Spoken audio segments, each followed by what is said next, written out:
Before this story begins, turn off the lights around you. Put on your headphones and make sure you're alone. Bedtime is supposed to be a happy event for a tired child. For me, it was terrifying. While some children might complain about being put to bed before they have finished watching a film or playing their favorite video game, when I was a child, nighttime was something to truly fear. Somewhere in the back of my mind, it still is. As someone who is trained in the sciences, I cannot prove that what happened to me was objectively real, but I can swear that what I experienced was genuine horror, a fear which in my life, I'm glad to say, has never been equaled. I will relate it to you all now as best I can. Make of it what you will, but I'll be glad to just get it off of my chest. I can't remember exactly when it started, but my apprehension towards falling asleep seemed to correspond with my being moved into a room of my own. I was 8 years old at the time, and until then I had shared a room, quite happily, with my older brother. As is perfectly understandable for a boy 5 years my senior, my brother eventually wished for a room of his own, and as a result, I was given the room at the back of the house. It was a small, narrow, yet oddly elongated room, large enough for a bed and a couple of chests of drawers, but not much else. I couldn't really complain because, even at that age, I understood that we did not have a large house, and I had no real cause to be disappointed, as my family was both loving and caring. It was a happy childhood. During the day, a solitary window looked out onto our back garden, nothing out of the ordinary, but even during the day, the light which crept into that room seemed almost hesitant. As my brother was given a new bed, I was given the bunk beds which we used to share. While I was upset about sleeping on my own, I was excited at the thought of being able to sleep in the top bunk, which seemed far more adventurous to me. From the very first night, I remember a strange feeling of unease creeping slowly from the back of my mind. I lay on the top bunk, staring down at my action figures and cars strewn across the green-blue carpet. As imaginary battles and adventures took place between the toys on the floor, I couldn't help but feel that my eyes were being slowly drawn towards the bottom bunk, as if something was moving in the corner of my eye, something which did not wish to be seen. The bunk was empty, impeccably made with a dark blue blanket tucked in neatly, partially covering two rather bland white pillows. I didn't think anything of it at the time. I was a child, and the noise slipping under my door from my parents' television bathed me in a warm sense of safety and well-being. I fell asleep. When you awaken from a deep sleep to something moving or stirring, it can take a few moments for you to truly understand what is happening. The fog of sleep hangs over your eyes and ears, even when lucid. Something was moving, there was no doubt about that. At first, I wasn't sure what it was. Everything was dark, almost pitch black, but there was enough light creeping in from outside to outline that narrowly suffocating room. Two thoughts appeared in my mind almost simultaneously. The first was that my parents were in bed because the rest of the house lay both in darkness and silence. The second thought turned to the noise, a noise which had obviously woken me.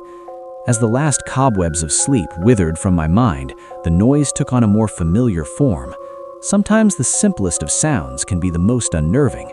A cold wind whistling through a tree outside, a neighbor's footsteps uncomfortably close, or, in this case, the simple sound of bed sheets rustling in the dark. That was it. Bed sheets rustling in the dark as if some disturbed sleeper was attempting to get all too comfortable in the bottom bunk.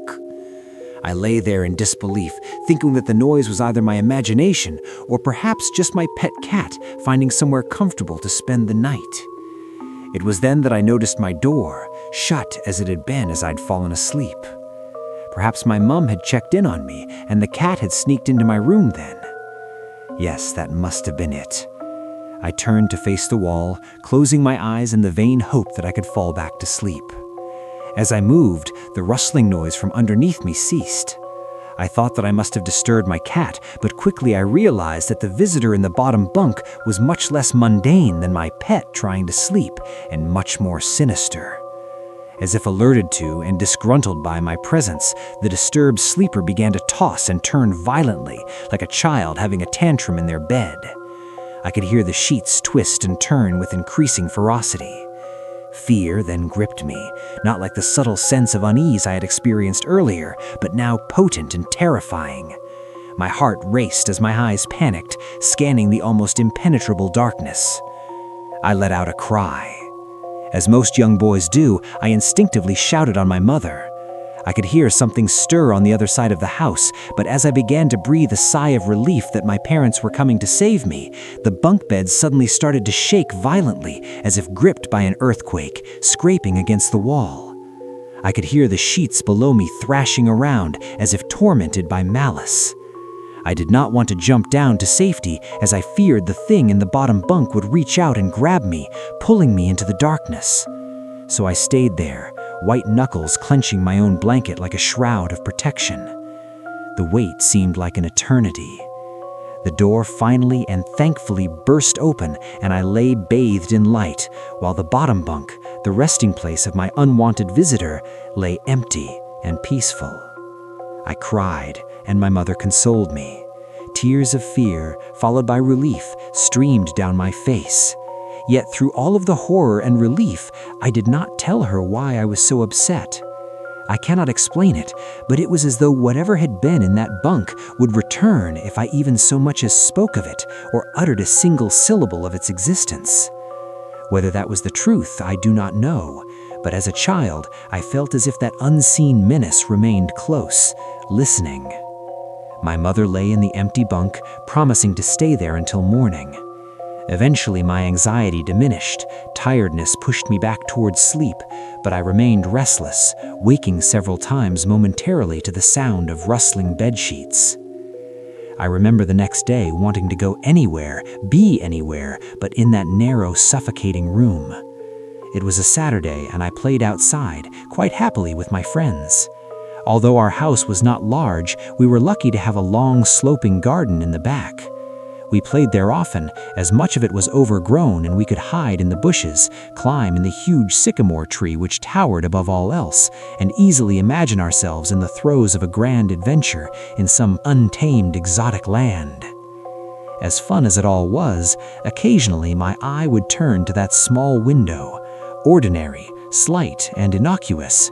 But for me, that thin boundary was a looking glass into a strange, cold pocket of dread.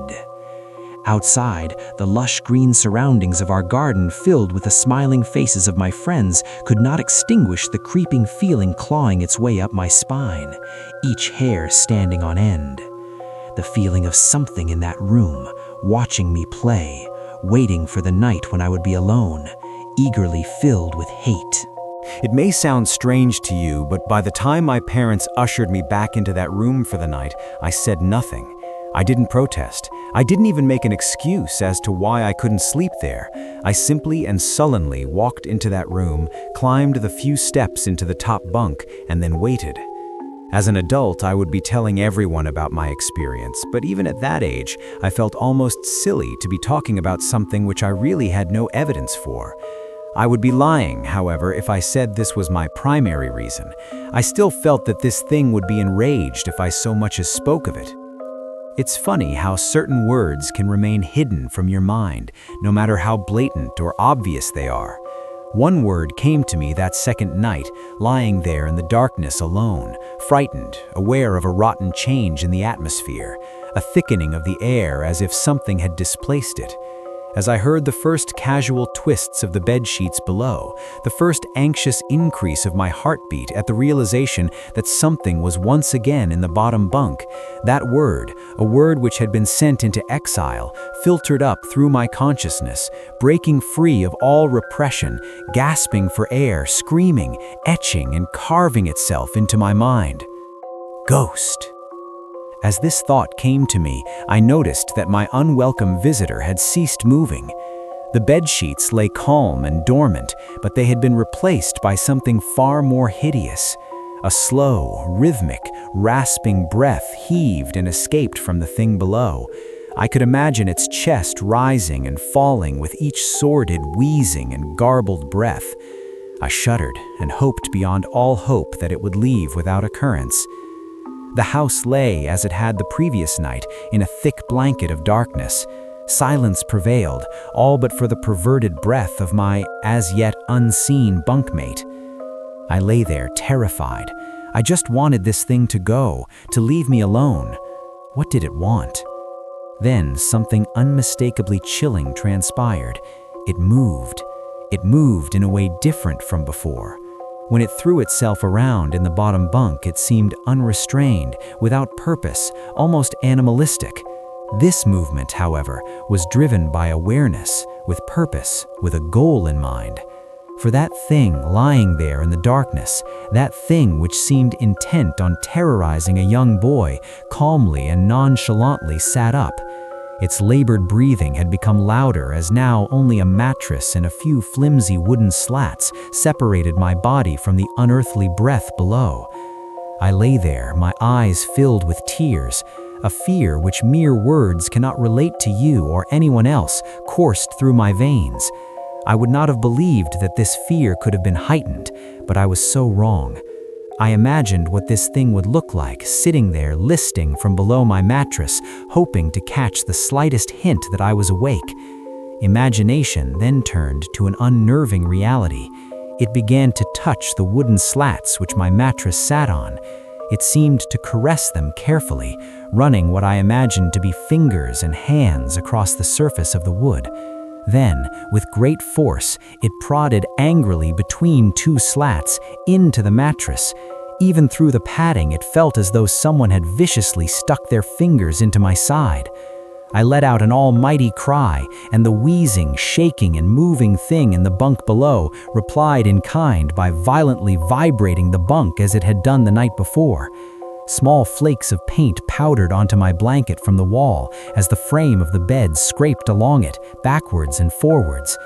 Once again I was bathed in light, and there stood my mother, loving, caring as she always was, with a comforting hug and calming words which eventually subdued my hysteria. Of course, she asked what was wrong, but I could not say, I dared not say. I simply said one word, over and over and over again. Nightmare. This pattern of events continued for weeks, if not months.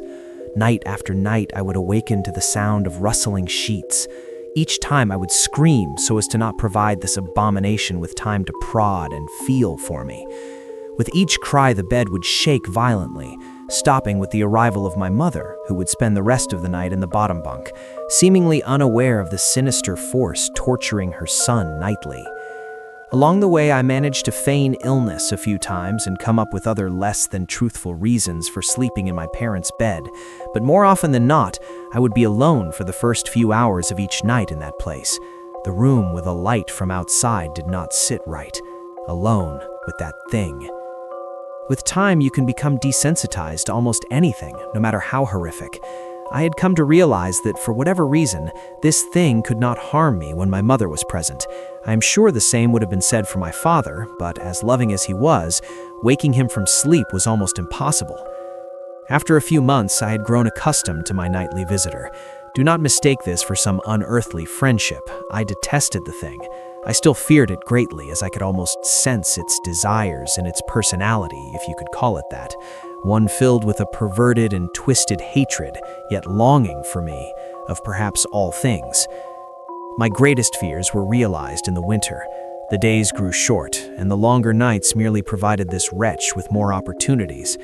It was a difficult time for my family. My grandmother, a wonderfully kind and gentle woman, had deteriorated greatly since the death of my grandfather. My mother was trying her best to keep her in the community as long as possible. However, dementia is a cruel and degenerative illness, robbing a person of their memories one day at a time. Soon, she recognized none of us, and it became clear that she would need to be moved from her house to a nursing home. Before she could be moved, my grandmother had a particularly difficult few nights, and my mother decided that she would stay with her. As much as I loved my grandmother and felt nothing but anguish at her illness, to this day I feel guilty that my first thoughts were not of her, but of what my nightly visitor may do should it become aware of my mother's absence, her presence being the one thing which I was sure was protecting me from the full horror of this thing's reach. I rushed home from school that day and immediately wrenched the bed sheets and mattress from the lower bunk, removing all of the slats and placing an old desk, a chest of drawers, and some chairs which we kept in a cupboard where the bottom bunk used to be.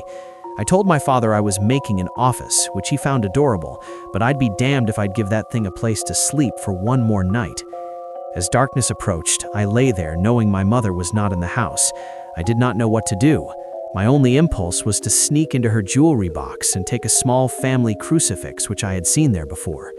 While my family were not very religious, at that age I still believed in God and hoped that somehow this would protect me. Although fearful and anxious, while gripping the crucifix under my pillow tightly in one hand, sleep eventually came, and as I drifted off to dream, I hoped that I would awaken in the morning without incidents. Unfortunately, that night was the most terrifying of all. I woke gradually. The room was once again dark. As my eyes adjusted, I could gradually make out the window and the door and the walls, some toys on a shelf, and even to this day I shudder to think of it, for there was no noise, no rustling of sheets, no movement at all. The room felt lifeless, yet not empty. The nightly visitor, that unwelcome, wheezing, hate-filled thing which had terrorized me night after night, was not in the bottom bunk, it was in my bed. I opened my mouth to scream, but nothing came out. Utter terror had shaken the very sound from my voice. I lay motionless. If I could not scream, I did not want to let it know I was awake. I had not yet seen it, I could only feel it. It was obscured under my blanket. I could see its outline, and I could feel its presence, but I dared not look. The weight of it pressed down on top of me, a sensation I will never forget. When I say that hours passed, I do not exaggerate. Laying there motionless in the darkness, I was every bit a scared and frightened young boy. If it had been during the summer months, it would have been light by then. But the grasp of winter is long and unrelenting, and I knew it would be hours before sunrise, a sunrise which I yearned for. I was a timid child by nature, but I reached a breaking point, a moment where I could wait no more, where I could survive under this intimately deviant abomination no longer. Fear can sometimes wear you out, make you threadbare, a shell of nerves, leaving only the slightest trace of you behind. I had to get out of that bed. Then I remembered the crucifix. My hand still lay underneath the pillow, but it was empty. I slowly moved my wrist around to find it, minimizing as best I could the sound and vibrations caused, but it could not be found. I had either knocked it off of the top bunk, or it had, I could not even bear to think of it, been taken from my hand. Without the crucifix, I lost any sense of hope.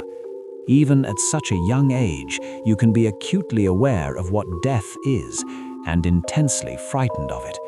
I knew I was going to die in that bed if I lay there, dormant, passive, doing nothing. I had to leave that room behind. But how?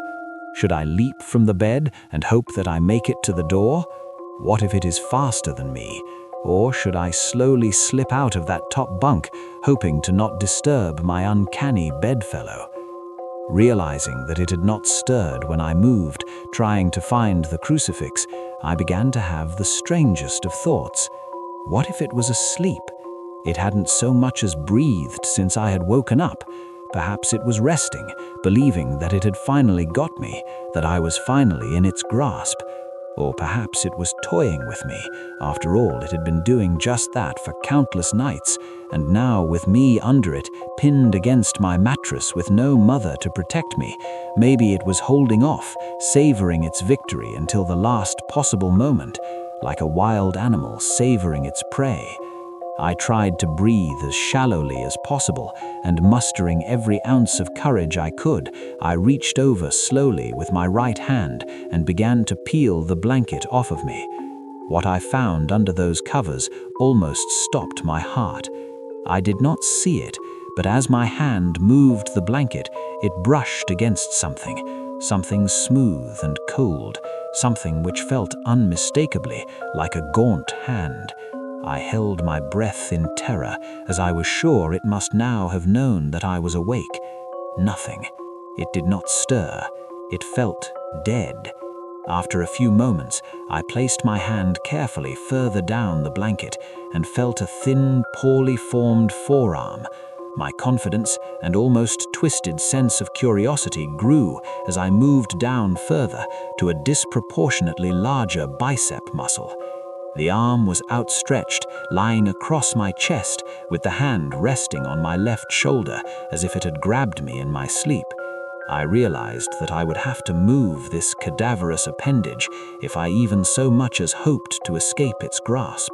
For some reason, the feeling of torn, ragged clothing on the shoulder of this nighttime invader stopped me in my tracks. Fear once again swelled in my stomach and in my chest as I recoiled my hand in disgust at the touch of straggled, oily hair. I could not bring myself to touch its face, although I wonder to this very day what it would have felt like. Dear God, it moved. It moved. It was subtle, but its grip on my shoulder and across my body strengthened. No tears came, but God, how I wanted to cry. As its hand and arm slowly coiled around me, my right leg brushed along the cool wall which the bed lay against. Of all that happened to me in that room, this was the strangest. I realized that this clutching, rancid thing which drew great delight from violating a young boy's bed was not entirely on top of me. It was sticking out from the wall, like a spider striking from its lair. Suddenly, its grip moved from a slow tightening to a sudden squeeze. It pulled and clawed at my clothes as if frightened that the opportunity would soon pass. I fought against it, but its emaciated arm was too strong for me. Its head rose up, writhing and contorting under the blanket. I now realized where it was taking me, into the wall. I fought for my dear life. I cried, and suddenly my voice returned to me, yelling, screaming, but no one came. Then I realized why it was so eager to suddenly strike, why this thing had to have me now. Through my window, that window which seemed to represent so much malice from outside, streaked hope, the first rays of sunshine. I struggled further, knowing that if I could just hold on, it would soon be gone. As I fought for my life, the unearthly parasite shifted, slowly pulling itself up my chest, its head now poking out from under the blanket, wheezing, coughing, rasping. I do not remember its features. I simply remember its breath against my face, foul and as cold as ice. As the sun broke over the horizon, that dark place, that suffocating room of contempt was washed, bathed in sunlight. I passed out as its scrawny fingers encircled my neck, squeezing the very life from me. I awoke to my father offering to make me some breakfast, a wonderful sight indeed. I had survived the most horrible experience of my life, until then and now. I moved the bed away from the wall, leaving behind the furniture I had believed would stop that thing from taking a bed. Little did I think that it would try to take mine and me. Weeks passed without incidents, yet on one cold, frost-bitten night, I awoke to the sound of the furniture where the bunk beds used to be, vibrating violently. In a moment, it passed. I lay there, sure I could hear a distant wheezing coming from deep within the wall, finally fading into the distance. I have never told anyone this story before. To this day, I still break out in a cold sweat at the sound of bedsheets rustling in the night, or a wheeze brought on by a common cold, and I certainly never sleep with my bed against a wall. Call it superstition if you will, but as I said, I cannot discount conventional explanations such as sleep paralysis, hallucination, or that of an overactive imagination. But what I can say is this. The following year, I was given a larger room on the other side of the house, and my parents took that strangely suffocating, elongated place as their bedroom. They said they didn't need a large room, just one big enough for a bed and a few things. They lasted 10 days. We moved on the 11th. And that was the last night I ever tried to convince myself it was just a nightmare. If this story gave you chills, make sure to like the video and subscribe for more true horror stories that stay with you long after the lights go out. Turn on notifications so you never miss the next descent into the dark. And before you sleep tonight, listen carefully to the sound of your sheets.